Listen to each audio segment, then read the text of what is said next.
कोई कहे गोविंद कोई गोपाला, कोई कहे गोविंद कोई गोपाला, मैं तो कहूँ सांवरिया बांसुरी वाला, मैं तो कहूँ सांवरिया बांसुरिया वाला, मैं तो कहूँ सांवरिया बांसुरी वाला, मैं तो कहूँ सांवरिया बांसुरिया वाला। कोई कहे गोविंद कोई गोपाला, कोई कहे गोविंद कोई गोपाला, मैं तो कहूँ सांवरिया बांसुरी वाला, मैं तो कहूँ सांवरिया बांसुरिया वाला। ओहो मैं तो कहूँ सांवरिया बांसुरी वाला, अरे मैं तो कहूँ सांवरिया बांसुरिया वाला। उठाइए ना अपने हाथों को, बोल सांवरिया सेठ की, भक्त वत्सल भगवान की हरि बोल।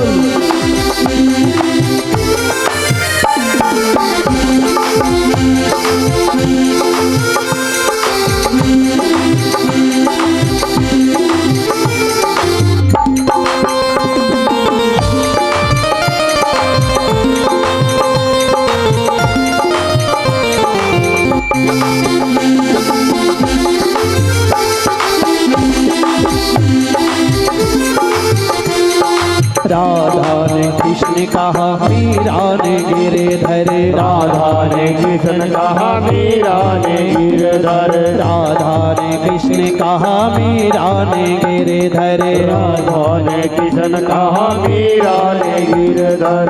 भक्तों ने कृष्ण कहा खूब जाने नटवर, भक्तों ने कृष्ण कहा खूब जाने नटवर, भक्तों ने कृष्ण कहा खूब जाने नटवर, भक्तों ने कृष्ण कहा खूब जाने नटवर। ग्वालों ने तुझको पुकारा गोपाला, ग्वालों ने तुझको पुकारा गोपाला, मैं तो कहूँ सांवरिया बांसुरी वाला, मैं तो कहूँ सांवरिया बांसुरिया वाला। ओहो मैं तो कहूँ सांवरिया बांसुरी वाला, मैं तो कहूँ सांवरिया बांसुरिया वाला। उठाई ना तो गोपाला जय जय गोविंदा गोपाला।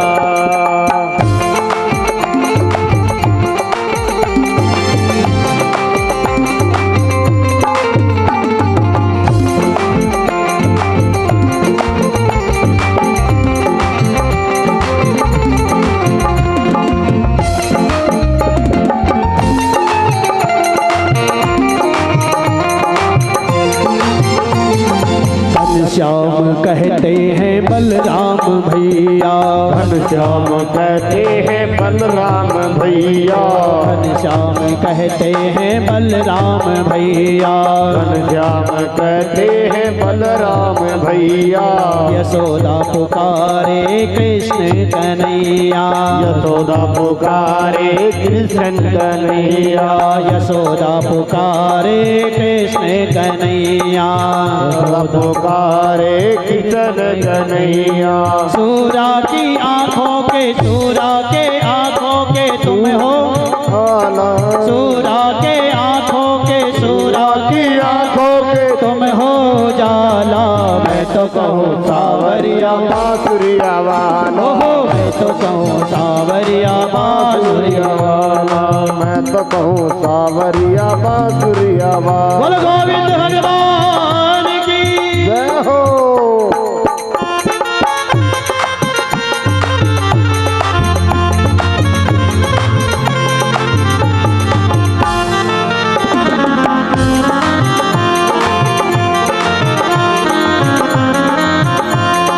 श्याम तेरी बंसी पुकारे राधा नाम, श्याम तेरी बंसी पुकारे राधा नाम। लोग करे मीरा को यूं ही बदनाम, लोग करे मीरा को यूं ही बदनाम। श्याम तेरी बंसी पुकारे राधा नाम, श्याम तेरी बंसी पुकारे राधा नाम। लोग करे मीरा को यूं ही बदनाम, लोग करे मीरा को यही बदनाम। श्यामा हो श्यामा हो श्यामा हो श्यामा हो।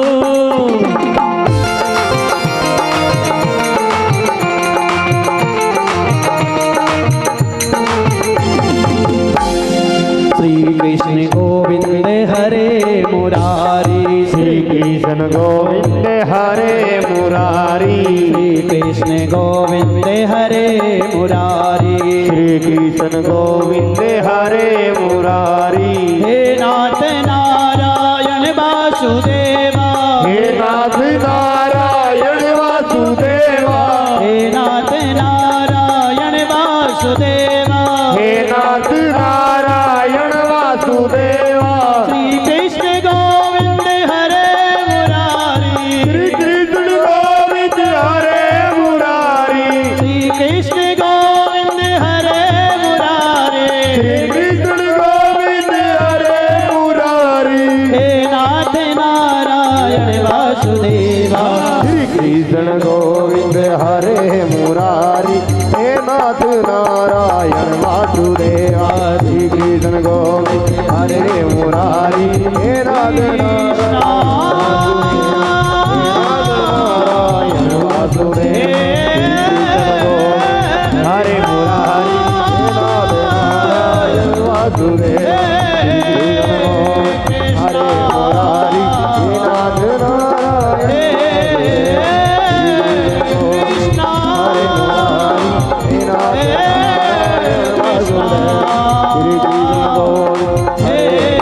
हरे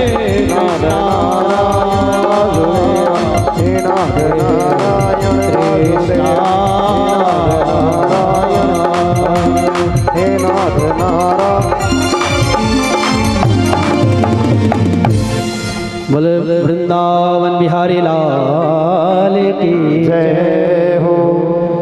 तो भगवान अपने भक्तों की रक्षा करते हैं और भगवान उस सभा से निकले और भगवान विदुर और विदुरानी के घर गए।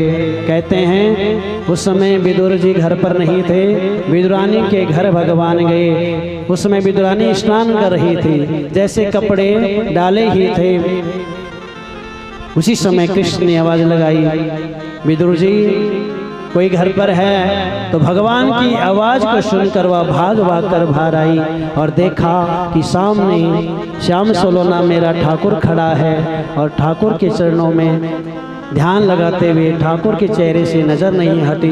कह रही अरे कितना सुंदर है रे, कितना प्यारा है, हमारे जन्म जन्मों के पुण्य उदय हुए हैं, तब तेरे दर्शन करने का सौभाग्य मिल रहा है। हे गोविंद किस कारण बस तेरा आज आना हुआ। देखिए निमंत्रण देकर कोई आपके घर आए, उसकी खातिरदारी आप दिल से करते हैं।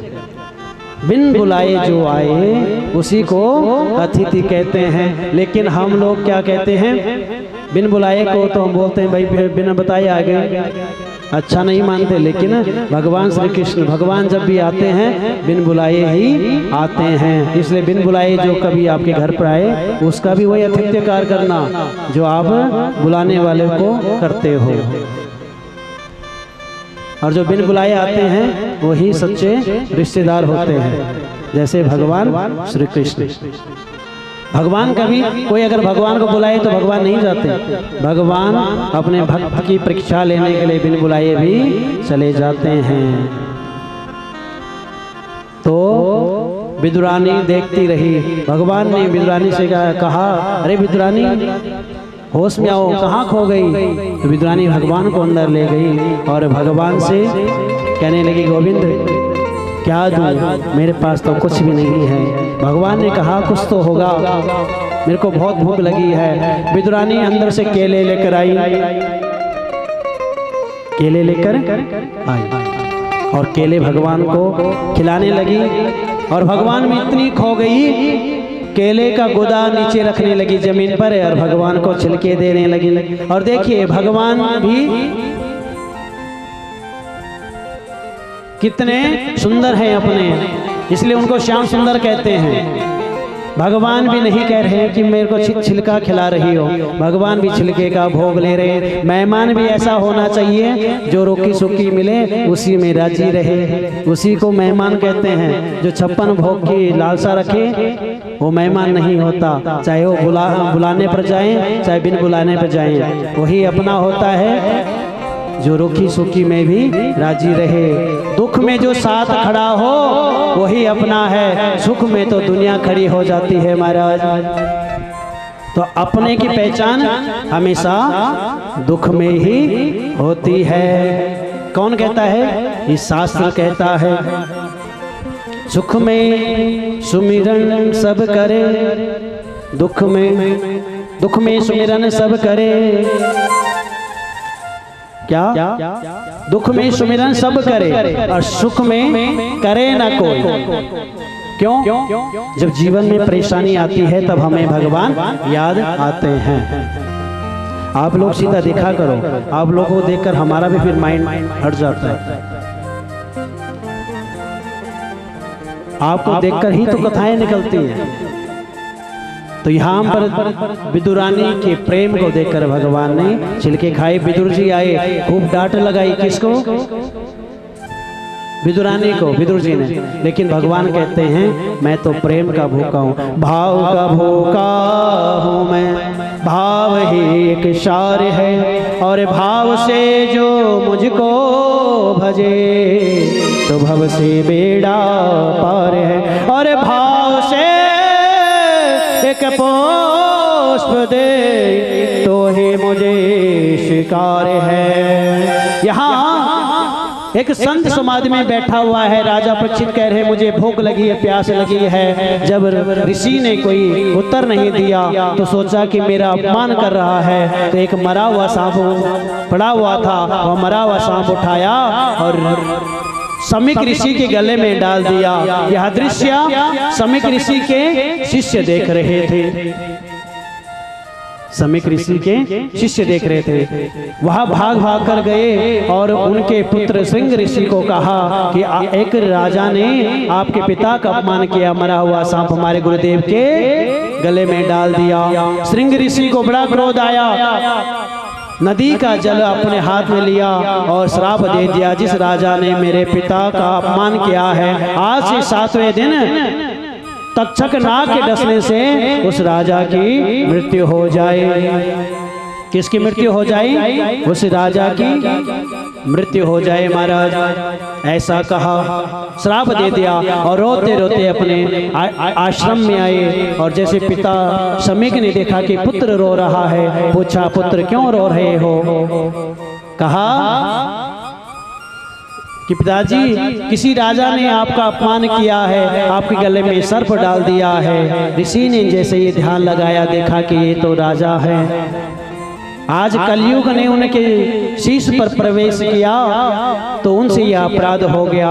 कहा कि पुत्र वह बड़े धर्मात्मा राजा हैं। तो श्रृंग ऋषि कहने लगा कि मैंने उनको दंड दे चुका हूँ, मैंने श्राप दे दिया है कि आज से 7वें दिन तक्षक नाग के डसने से उनकी मृत्यु हो जाएगी। ऋषि बड़े परेशान हुए, बड़े भयभीत हुए और ऋषि कहते हैं हे पुत्र तुमने ऐसे राजा को श्राप दिया, आने वाले कलयुग में ना ऐसा कोई राजा हुआ और ना कभी होगा।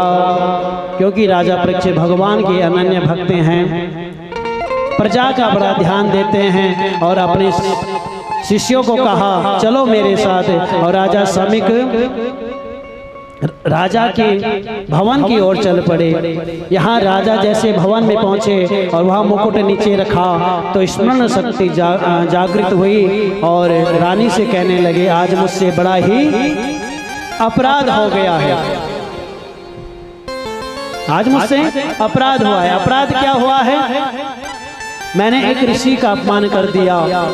उसी समय ऋषि आए और कहने लगे हे राजन तुमने अपराध कुछ नहीं किया, मैं जानता हूँ कलयुग के वशीभूत होकर तुमसे यह अपराध हुआ है। मैंने तो तुम्हें क्षमा कर दिया लेकिन मेरे पुत्र ने तुम्हें दंड दे चुका है। आज से 7वें दिन तुम्हारी मृत्यु होने वाली है। तुम कुछ समाधान ढूंढो जिससे तुम्हारा उद्धार हो सके। समय ऋषि चले गए। राजा ने अपने पुत्र जन्मेजय को राजगद्दी पर बिठाया।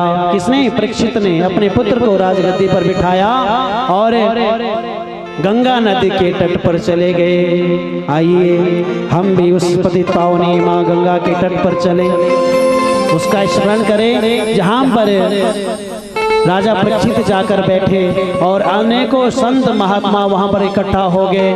जब सबको पता चला कि राजा परीक्षित को श्राप मिल चुका है, राजा के उद्धार का कोई साधन देखना पड़ेगा, जितने भी ऋषि मुनि थे, जितने भी भक्तगण थे, सभी राजा के पास गंगा के तट पर बैठ गए। गंगे प्रणाम तुमको, कल्याण रूप गंगे, गंगे प्रणाम तुझको, कल्याण रूप गंगे, गंगे प्रणाम तुमको, कल्याण रूप गंगे। हर हर गंगे, जय माँ गंगे, हर हर गंगे, जय माँ गंगे, हर हर गंगे, जय माँ गंगे, हर हर गंगे, जय माँ गंगे, गंगे प्रणाम तुमको, कल्याण रूप गंगे, गंगे प्रणाम तुझको, कल्याण रूप गंगे। उठाइए ना अपने हाथों को, बोल गंगा मैया की जय हो।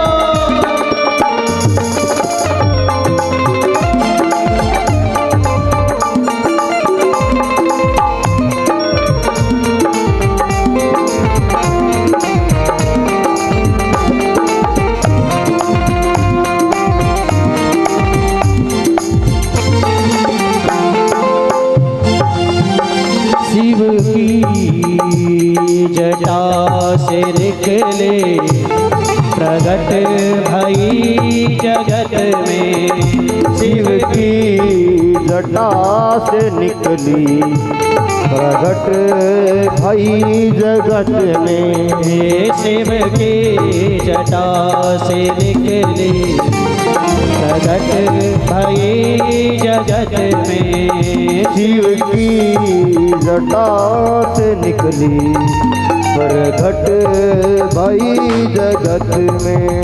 सारे जगत की माता, सारे जगत की माता, सारे जगत की माता, सारे जगत की माता, कल्याण रूप गंगे, गंगे प्रणाम तुमको, कल्याण रूप गंगे, गंगे प्रणाम तुमको, कल्याण रूप गंगे। हर हर गंगे, जय माँ गंगे, हर हर गंगे, हे जय माँ गंगे, हर हर गंगे, जय माँ गंगे, हर हर गंगे, जय माँ गंगे, गंगे गंगे प्रणाम तुमको, कल्याण रूप गंगे, गंगे प्रणाम तुझको, कल्याण रूप गंगे। हर हर गंगे, जय माँ गंगे, हर हर गंगे, जय माँ गंगे, हर हर गंगे, जय माँ गंगे, हर हर गंगे, जय माँ गंगे, हर हर गंगे, हर हर गंगे,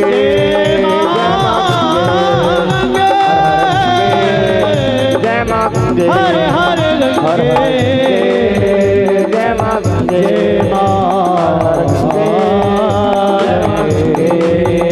हर हर गंगे, हर हर गंगे गंगे। बोले गंगा मैया की। बोले पतित पावनी माँ गंगा की। और देखिए जैसे ही माँ गंगा के चरणों में गए वहां पर सुखदेव मुनि का आगमन हुआ। किसका? सुखदेव मुनि का, जो भागवत के सरल वक्ता हैं, जिन्होंने छोटी सी उम्र में अपने पिता से भागवत जी का अध्ययन किया। ऐसे सुखदेव मुनि का आगमन हुआ। बोल सुखदेव भगवान की जय हो।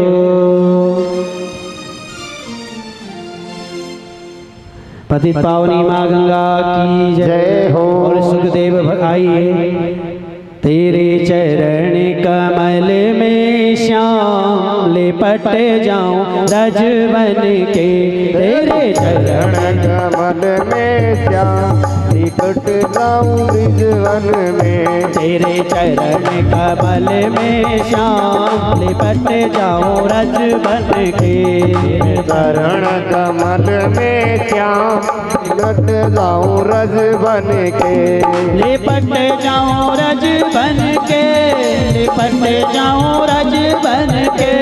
लिपट जाऊं रज बन के। लिपट जाऊं रज बन के।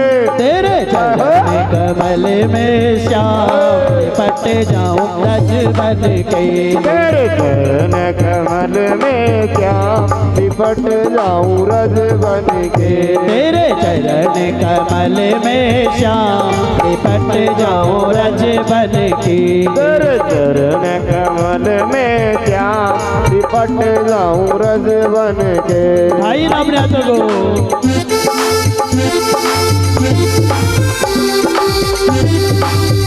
हरि बोल।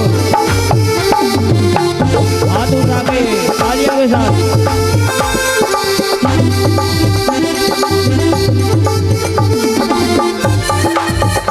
तालियां बजाते हुए हरि बोल। क्या बात।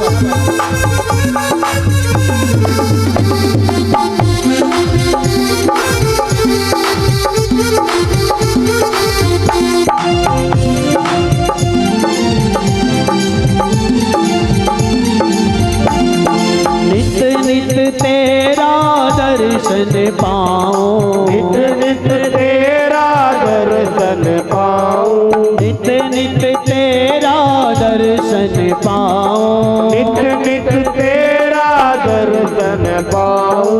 हर्ष हर्ष के हरि गुण गाऊं। हर्ष हर्ष के हरि गुण गाऊं। हर्ष हर्ष के हरि गुण गाऊं। हर्ष हर्ष के हरि गुण गाऊं। मेरे नस नस जहो। नस नस जहो। मेरे नस नस बस जाओ मेरे श्याम। बन जाऊं रज बन के। लिपट जाऊं रज बन के। लिपट जाऊं रज बन के। लिपट जाऊं रज बन के। लिपट जाऊं रज बन के। जाऊं रज बन के। तेरे चरण कमल से श्याम लिपट जाऊं रज बन के। तेरे चरण कमल से श्याम लिपट जाऊं रज बन के। बोलो बागे बिहारी लाल की। उठाइए अपने हाथ हर बोल।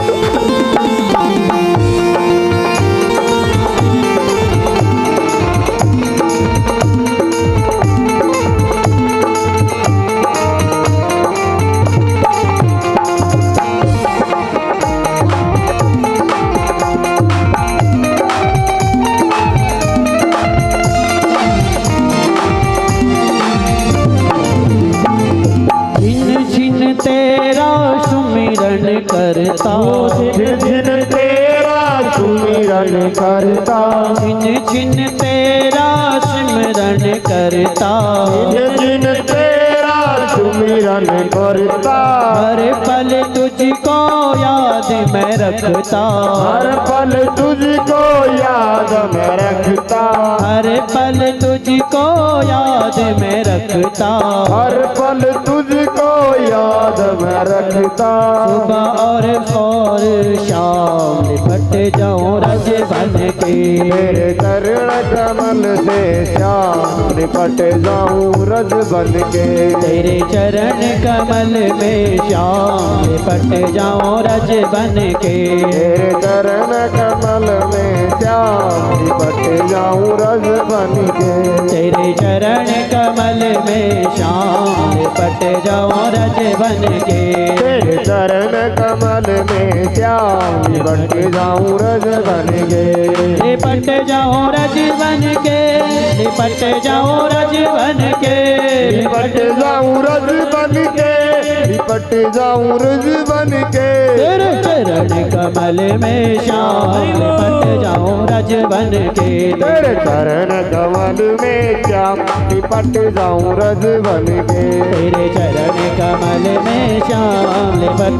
जाऊं रज बन के, तेरे चरण कमल में श्याम लिपट जाऊं रज बन के, तेरे चरण कमल में श्याम लिपट जाऊं रज बन के, तेरे चरण कमल में श्याम लिपट जाऊं रज बन के, लिपट जाऊं रज बन के, रज बन के।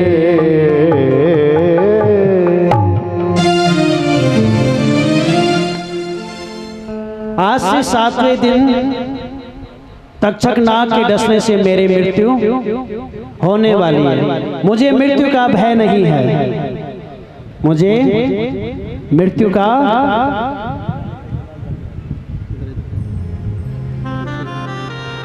भय नहीं है।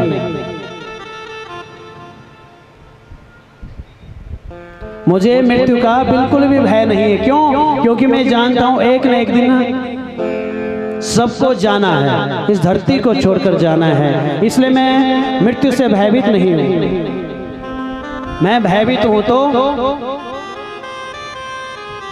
इस बात से कलयुग का जो प्रभाव है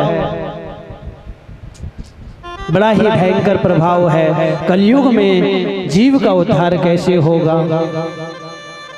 क्या साधन करने से जीव का उद्धार हो सके? ऐसा कोई साधन बताइए। मैं तो मुक्त हूं ही, मैं तो मुक्त होना ही चाहता हूं, लेकिन हर जीव मुक्त हो और भगवान के धाम को जाए। तो सुखदेव जी कहते हैं श्रीमद् भागवतम शास्त्रम।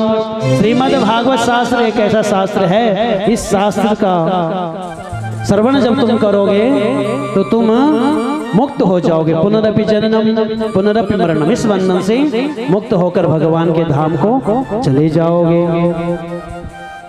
तो महाराज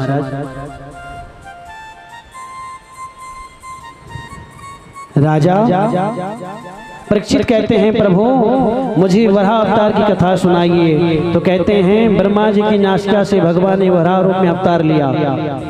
कश्यप ऋषि की पत्नी दिति, उनके गर्भ से 2 बच्चों का जन्म हुआ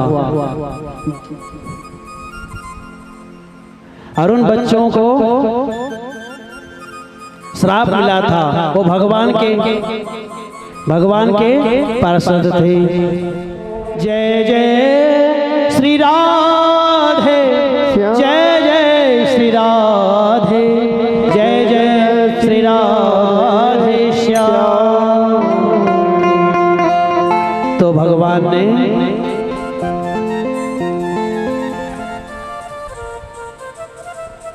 वराह अवतार लिया और वराह अवतार में हिरण्याक्ष का वध किया। हिरण्याक्ष कौन था? कश्यप ऋषि और दिति जो माता थी उनका पुत्र था। ये 2 भाई थे, हिरण्याक्ष और हिरण्यकश्यप, जो अस्त्र और शस्त्रों के साथ प्रकट हुए, जिन्होंने तीनों लोकों को जीत लिया। तो भगवान ने सृष्टि की रक्षा के लिए हिरण्याक्ष का वध किया और पृथ्वी को समुद्र के रसातल से बाहर लाकर शेषनाग के फन पर स्थापित कर दिया। अब दूसरी प्रश्न किया कि हे गुरुदेव, मुझे भगवान भोलेनाथ और माता पार्वती के विवाह का प्रसंग सुनाइए। कैसे माता सती का दूसरा जन्म हुआ, यह कथा आप मुझे बताने का कष्ट करें। तो राजा परीक्षित को सुखदेव मुनि बताते हैं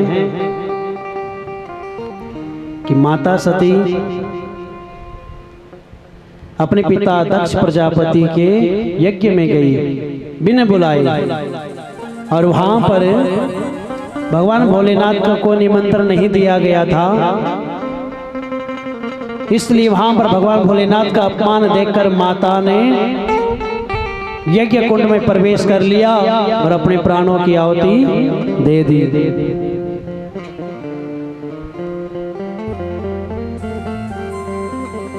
जब भगवान भोलेनाथ को पता चला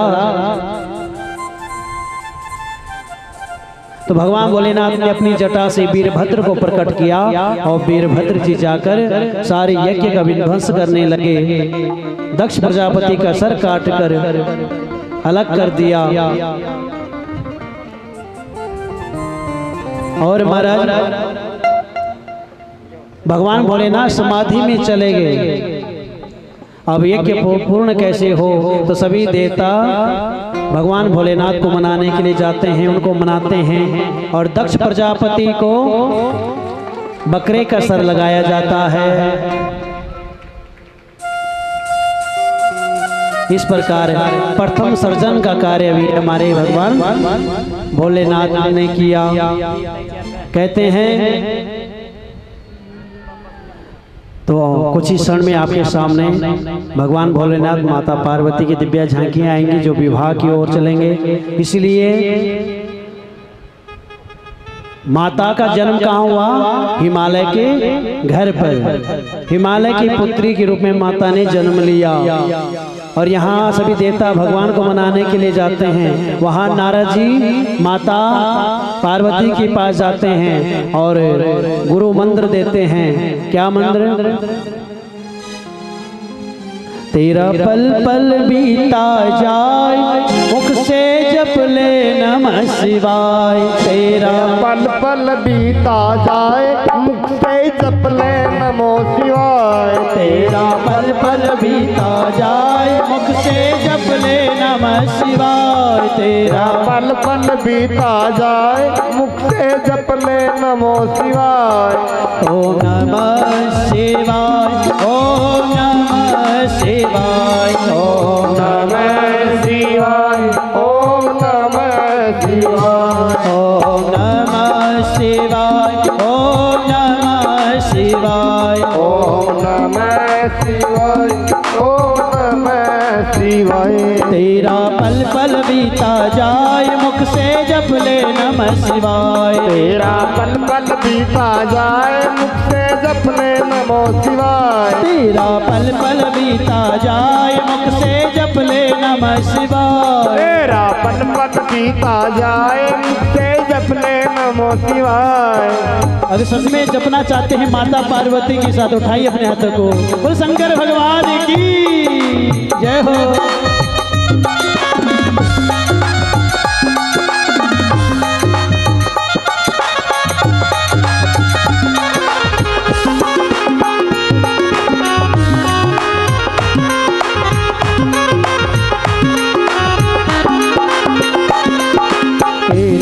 पंछी का मेला समझो उड़ जाना है अकेला। ये दुनिया पंछी का मेला समझो उड़ जाना है अकेला। ये दुनिया पंछी का मेला समझो उड़ जाना है अकेला। ये दुनिया पंछी का मेला उड़ जाएगा अकेला। ये दुनिया पंछी का मेला समझो उड़ जाना है अकेला। ये दुनिया का मेला समझो उड़ जाना है अकेला। तेरा तन मन साथ न जाए मुख से जप ले नमः शिवाय। तेरा मन साथ न जाए मुख से जप ले नमो शिवाय। ओम नमः शिवाय, ओम नमः शिवाय, ओम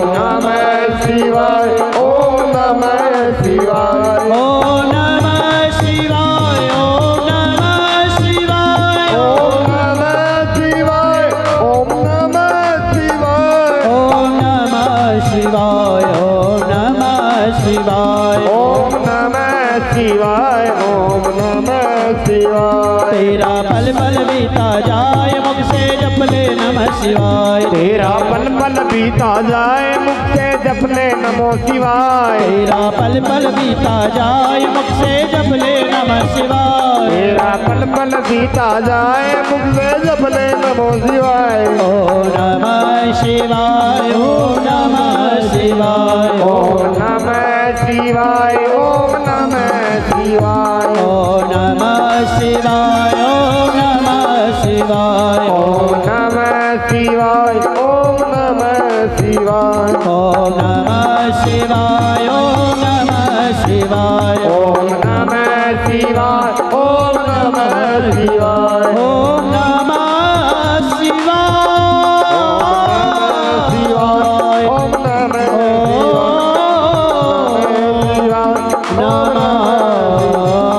शिवाय। ओम नमः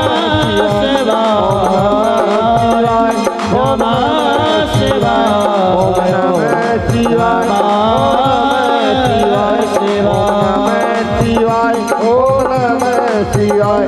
ओम नमः शिवाय ओम नमः। माता पार्वती जपन लागी नमः शिवाय ओम नमः शिवाय। नमः शिवाय ओम नमः शिवाय। नमः शिवाय ओम नमः शिवाय। नमः शिवाय ओम नमः शिवाय। ओम नमः शिवाय ओम नमः शिवाय। ओम नमः शिवाय ओम नमः शिवाय। ओम नमः शिवाय ओम नमः शिवाय। ओम नमः शिवाय ओम नमः शिवाय। और देखिए कैसे भगवान भोलेनाथ ने सप्त ऋषियों को भेजा, कहा ये सारे देवता कह रहे हैं ये कन्या जो है ये आपके लायक है, आप देख क्या हो कि वास्तव में ये कन्या मेरे लायक है या नहीं। तो लड़की को देखने के लिए किसको भेजा? सप्त ऋषियों को। 7 ऋषियों को भेजा, जाके देख कर आओ। और सभी सप्त ऋषि गए हैं और माता की परीक्षा ली, लेकिन माता परीक्षा में उत्तीर्ण हुई और भोलेनाथ के पास आकर कहा वह तो सती है। और जैसे ही भगवान भोलेनाथ ने सुना तो कहा कि रिश्ता पक्का है मेरी तरफ से, हिमालय को बता दिया जाए। हिमालय के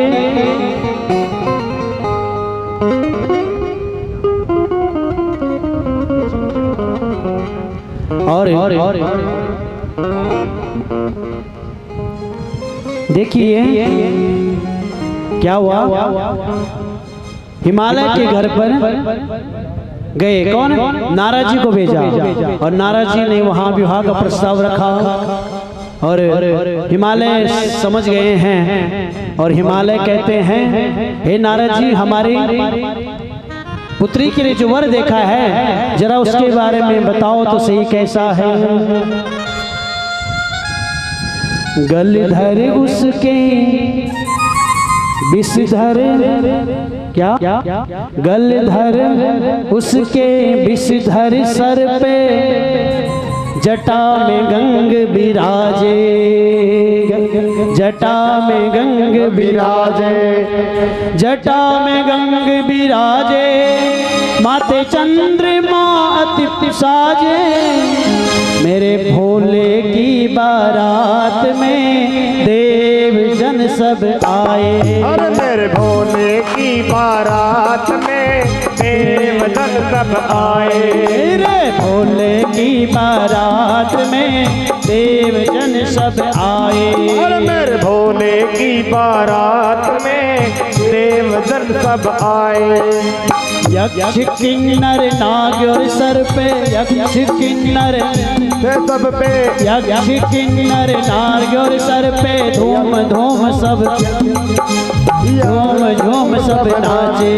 अरे झूम झूम सब नाचे। मेरे भोले के बारात देव जन सब आए। मेरे भोले की बारात में देव जन सब आए। मेरे भोले के बारात में देव जन सब आए। अरे रे मेरे भोले की बारात में देवदन सब बोलो शंकर भगवान की। देवदन सब आए। आइए झांकी के दर्शन करते हैं। आज को कथा को यहीं पे विश्राम देंगे। कल के लिए पहले सूचना दे दूं, कल भगवान श्री कृष्ण का जन्म उत्सव मनाया जाएगा। क्या? भगवान श्री कृष्ण का जन्म उत्सव मनाया जाएगा।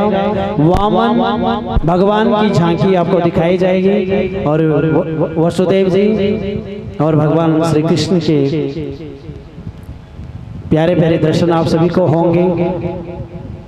सभी को टॉफियां